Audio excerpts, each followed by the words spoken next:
Ah, l'école, vous vous souvenez, il y a des matins, on n'a vraiment pas envie d'y aller, hein, comme aujourd'hui par exemple. On préfère rester tranquillement bien chez soi. Et pourtant, contrairement à ce que beaucoup de gens pensent, c'est pas l'école qui est obligatoire, non, c'est l'instruction des enfants. De plus en plus de parents pratiquent donc ce qu'on appelle l'école à la maison, ou plus exactement l'IEF pour instruction en famille, un choix de vie qui concernerait environ 25 000 enfants en France. Et justement, aujourd'hui, on va rencontrer une de ces familles, Chloé et Nicolas, avec leur fils Marin d'eau douce, qui pratiquent l'instruction en famille dans le sud de la France, comme vous pouvez ne pas le voir. Je m'appelle Marin d'eau douce. Après, je m'appelle pas comme ça, juste c'est mon nom imaginaire. J'ai bientôt 7 ans.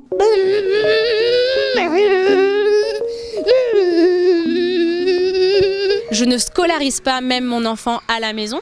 Je lui propose des projets qu'il choisit, d'être vraiment pétillant en lui, d'être guidé par son enthousiasme et sa curiosité. Et à partir de ça, en fait, il a besoin forcément de savoir lire, écrire, compter. Et donc à partir de ces projets qui pétillent en lui, on va aborder des notions plus formelles, dirons-nous. Mais on ne va pas dire, tiens, aujourd'hui c'est une leçon. Non, on va partir de son projet, quelle est la question de la semaine, parce qu'on structure aussi pas mal son emploi du temps. On essaie de lui donner plus une méthodologie de gestion de projet, de comment aller vers son apprentissage, vers ses réponses, que de lui donner vraiment, voici la théorie, voici l'exercice. Nous, on a vraiment une approche où on va être centré par projet. C'est-à-dire qu'il va avoir ses propres projets, qui vont être moteurs, donc son enthousiasme va vraiment être présent dans ces projets-là. On a vu la différence entre des projets qu'on lui avait imposés, parce que c'était cool, parce que c'était la saison, parce que c'était l'automne, parce que voilà. Ouais. Mais lui, ça lui parle pas. C'est pas le moment, c'est pas l'instant, du coup ça lui parle pas. Du coup, il est comme ça, il a pas envie d'apprendre, les connexions elles sont toutes fermées en fait. Moi, j'ai entendu dire que tu avais un projet d'écrire un livre, c'est vrai ou pas? Oui. Tu veux écrire quoi comme livre? Une BD super géniale. Ah ouais. C'est des Tortues Ninja et des Transformers qui sont mélangés. Il y a aussi Zero dedans. Peut-être que en fait là, quand je serai plus grande, je vais l'écrire sur Internet. Marin d'eau douce, depuis 1 an et demi, en fait, il nous a demandé de faire un film. C'était ça d'abord la première graine, c'était faire un film. Mais pour faire un film, donc il faut avoir un scénario. Ouais. Et pour faire un scénario, il faut déjà regarder un petit peu comment on fait pour créer un scénario rien que de livres déjà, ou de bande dessinée.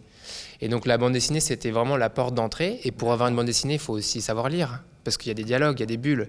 Et donc c'est comme ça que progressivement, Marin d'eau douce s'est mis aussi à la lecture en fait. Son grand projet qui était de faire un film s'est transformé petit à petit en compétences qu'on a dû développer pour pouvoir nourrir son projet. Voilà, c'est ça, on est aussi donc effectivement pas du tout dans le cadre d'une volonté de retirer l'enfant de l'école dans le sens où ce serait le mal, etc. Puisque vous intervenez, vous avez du matériel pédagogique vous-même et c'est ça aussi. Ah mais complètement, moi je remercie tous les jours tous les pédagogues qui ont travaillé depuis des centaines d'années sur le développement de l'enfant, sur l'apprentissage des enfants et justement pouvoir ramener cette physiologie et le travail du pédagogue en fait dans nos structures éducatives aujourd'hui dans notre pays, ça me paraît essentiel. C'est vrai qu'aujourd'hui je fais ce choix-là, mais parce que ça correspond à ma famille et au fonctionnement de mon fils et à mon fonctionnement.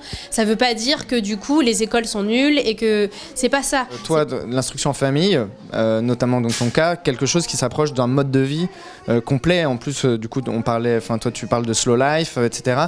Donc ça c'est aussi contraignant. Il faut aussi le dire aux gens quand même. Ah oui, complètement. En fait, c'est un vrai choix, c'est une vraie attention de tous les jours, en fait. Moi, je travaille en présentiel que tous les 15 jours.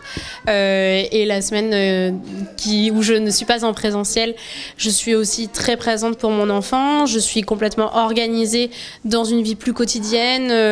Et puis après, j'écris, je crée d'autres choses. Mais oui, c'est une attention, en fait, c'est un choix de vie. Et c'est pour ça aussi qu'on a choisi de faire l'instruction en famille. C'est pour pouvoir s'offrir en fait ce rythme beaucoup plus, moi j'appelle ça un rythme plus physiologique qui nous ressemble à nous en fait. C'est pas une vérité, hein. C'est par rapport à ce qu'on avait envie de vivre. Et aussi sur nos convictions personnelles, citoyennes. C'est pour ça qu'on intervient aussi dans les structures éducatives, parce qu'on a vraiment très envie en fait, de pouvoir apporter notre pierre à l'édifice collectif, quoi. Nous, au niveau des relations, c'est 24/24. C'est vraiment, on est ensemble, on vit ensemble. Marin d'eau douce a une demi-heure pour jouer tous les matins. On prend le petit déjeuner ensemble. Dans notre routine, après, on fait un réveil bien-être. Donc on fait des étirements, du yoga, on réveille notre corps pendant une bonne demi-heure. Et souvent, ça nous tire à 9h30, 10 heures. Et là, on commence les apprentissages avec lui. Ça dure 1h30, 2 heures, parce qu'on sait que son attention, elle ne peut pas non plus déborder outre mesure. Donc tous les apprentissages plus intellectuels et compagnie se font le matin. Et donc après, souvent on passe en vie pratique. C'est-à-dire à partir de 11h30, midi, on est en vie pratique. Donc souvent, il nous aide à faire la cuisine. Il va nous aider, son linge, il va le ranger lui-même, son linge propre, il le range lui-même dans sa chambre. Voilà, il y a des... Participe aux tâches ménagères, au rangement de la maison, quoi. Exactement, on prépare le futur adulte dès maintenant en fait, ça se joue dès le départ. Cette année, Marin d'an 12 va avoir 7 ans et il va bientôt être grand frère. Et donc, en fait, avec sa maman, on a pensé que c'était la bonne année pour lui pour commencer à s'organiser dans le temps. Et donc, on a voulu pouvoir l'aider à structurer ses journées et ses activités. Donc, on a acheté, en fait, cette année, pour cette rentrée-là, un organiseur. Il adore Le Petit Prince, donc voilà, c'était génial. Et donc, aujourd'hui, maintenant, on tient un organiseur pour qu'il puisse avoir, sur la semaine, quelles sont ses activités. Ça, c'est aujourd'hui. Ouais. La chasse au trésor des génies. Ouais. Mots d'anglais. Ah, t'as fait de l'anglais. J'aime apprendre l'anglais. Mais il y a aussi l'aspect financier quand on fait l'instruction en famille. Tu attends un deuxième enfant. Est-ce que c'est une question du coup qui se pose ? Enfin, et quel est justement le modèle financier, même quand on vit en slow life, qui est effectivement moins demandant Ça coûte de vivre en fait aujourd'hui dans notre société. L'argent existe. Et donc oui, c'est clair que le nombre d'enfants rentre en compte dans notre choix de vie. Et donc, aujourd'hui, c'est mon deuxième enfant. Mais par exemple, on se dit un troisième, peut-être pas. Pas 10, quoi. Non. Enfin, en tout cas, dans notre manière de vivre, parce que, comme je t'ai dit, on va pas travailler tous les jours. Donc, on peut pas non plus décupler à l'infini nos revenus financiers. Et en même temps, respecter notre rythme. Facilement, je dépense entre 200 et 300 euros par mois. Donc, ça a quand même un coût.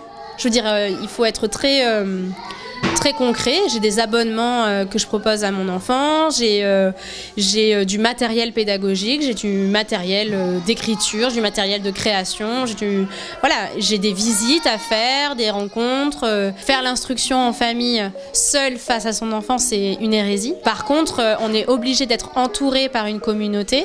Donc ça veut dire avoir à proximité de chez soi une communauté de personnes qui font l'école aussi à la maison et l'instruction en famille, dans la même pédagogie, dans les mêmes mouvances. Aujourd'hui, on vit avec une autre famille, dans une grande maison avec 2 logements, et donc un jardin, et donc dans la nature, et donc oui, tous les jours, Marin d'an 12 a accès à la forêt, a accès, tous les jours. Tu es une famille élargie, c'est-à-dire qu'il y a le papa de Marin d'an 12 et ton nouveau mari. Oui. Et qui, donc, du coup, tous font partie un petit peu de ces ressources pour ton enfant.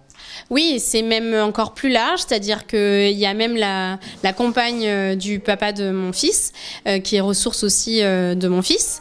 Il y a aussi son grand-père qui est ressource, sa mamie qui est ressource. Il y a nos amis aussi qui sont ressources, nos voisins donc. Il y a aussi d'autres personnes aussi qui font partie de notre communauté quotidienne, nos amis et des enfants aussi qui font l'instruction en famille, qui sont ressources. Donc c'est vraiment un village pour élever un enfant. Chez nous, c'est, on va dire, l'idée phare de notre mouvement, quoi. Justement, aussi une question qu'on pose souvent sur l'instruction en famille, c'est comment sociabiliser du coup l'enfant ? Il n'est pas enfermé chez nous, loin de là.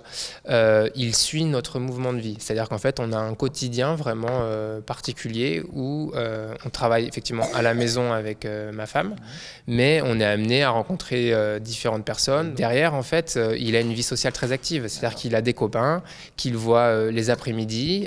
Ceux qui sont à l'école, il peut les voir après l'école. Donc, cette année, notamment, Marin d'an 12 va faire de l'escrime. Oui. Donc il est amené à rencontrer d'autres enfants, on va faire des stages de théâtre aussi avec lui, il nous a demandé d'en faire, donc voilà.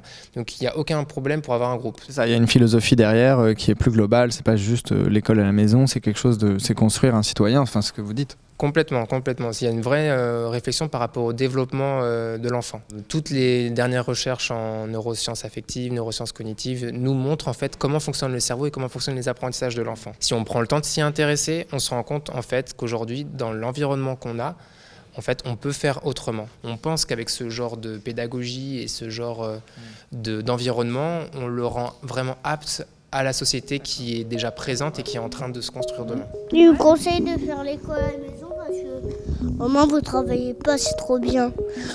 Et en plus, vous êtes d'accord que les devoirs, c'est